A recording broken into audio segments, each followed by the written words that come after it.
Well, the primetime anchor of our sister station, CBS 4, is retiring this week. John Purvis is calling it a career after 44 years in the business. At Commissioner's Court today, the county honored Purvis for his commitment to the community.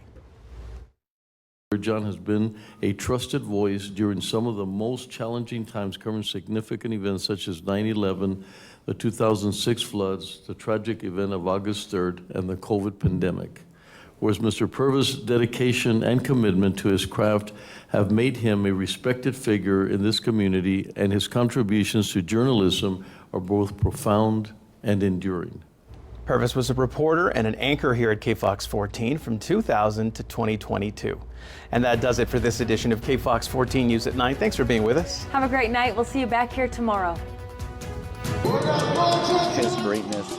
Man, he could step into a locker room and everybody stops. To know Cassandro Exotico, Cassandro building the momentum. you first need to know the story of the man who came before the character, Saul Armendariz. A young boy from El Paso who would become an openly gay man in the 80s, trying to break into the traditionally masculine and macho world of lucha libre. You got a lot of macho men, you got a lot of those larger-than-life masked characters, and for him to go out there and just to be who he was took a lot of courage. But it didn't start that way. Behind a mask, he kept his sexuality and his identity hidden. The people still knew that he was gay, were calling him names. He even said that it was the first match that he had in front of everybody in a mask, and the last. It's this moment that would not only change the course of Saul's career, but of his life. That would introduce the world to Cassandro el Exótico. An exótico, it's somebody who's very flamboyant. Exóticos had been around since the 1940s, but these caricatures of gay men in drag were traditionally played by straight men. Eran unos exóticos normales. And while exóticos were never meant to win, a new wave of fighters would come to revolutionize the world of lucha libre. Y nosotros sacamos las batas, los trajes de baño. Cassandro did portray that 100%. But it would come at a cost. La sufrimos, la discriminación.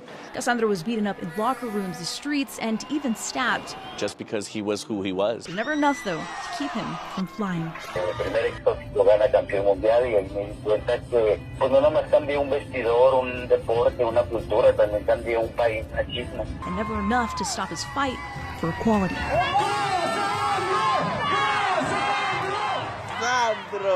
Cassandro. But it's the punches you don't see coming that hit the hardest. That's the day your life changed? Sí. At 51 years old, Saul Armendariz would face his greatest adversary, his own body. Stroke. He suffered a brain embolism in May of 2021 that robbed him of his ability to move and speak. His sister was telling us that he doesn't remember a lot because of the stroke. Asana, no. Asana, no. Asana, oh. While Saul was in the fight of his life, Is it frustrating to not be able to... Sí, frustrating. Cassandro was in a struggle of his own. You would say certain words and he would just snap back into Cassandro and, you know, try to talk to you like the way he used to. Fighting to find his way back in the ring. Bud.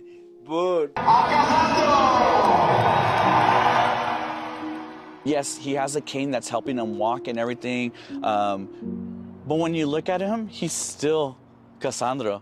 He's still him. It's the story of an exótico who was never meant to win.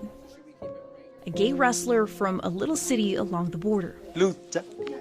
Who changed the face of lucha libre. Siempre. And turned every obstacle into opportunity that would inspire a film to be made of his life. A todos por estar aquí. Sí. Sí, gracias.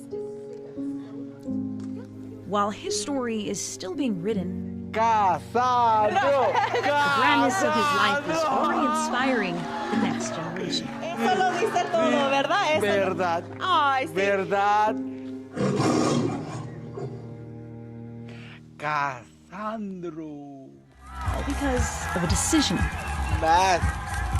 Go on. Go. to live his truth. Casandro. Vania Castillo, CBS 4 at 10.